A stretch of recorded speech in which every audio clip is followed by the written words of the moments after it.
Yes, your vagina can fall out of your body. Okay. And remember, the vagina is the part that's on the inside, not what you see typically on the outside. Hi, I'm your local OBGYN. I love women and let's talk about it. So what can happen is your vagina is really, really thin tissue. So it's literally like a tube sock that is on the inside. And surrounding it is your uterus on top, your bladder on the front, and your rectum in the rear. And there's just like a handful of like very basic ligaments that are holding everything up so that the tube stock stays up and in and where it's supposed to be.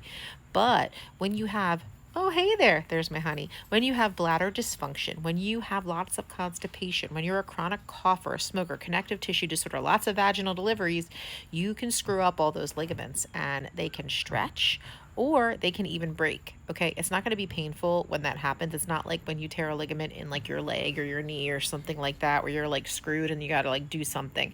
But what will happen is sometimes it can be subtle and you'll start to see this like pink bulgy mass, or sometimes somebody will have like this like wicked virus and they're coughing, coughing, coughing, and all of a sudden they're like, oh, this balloon has fallen out of my vagina. And when that happens, that's called a prolapse. And again, you don't really quite know what part has broken until you've had an exam. And again, I said uterus, bladder, rectum. Sometimes it's one component, sometimes it's all of it, and sometimes it's so broken that even part of your intestines, which are wiggly, can be pushing down there too. Most women can push it back in with not a lot of discomfort, but it's really uncomfortable when it kind of like hangs out like a cantaloupe between your legs.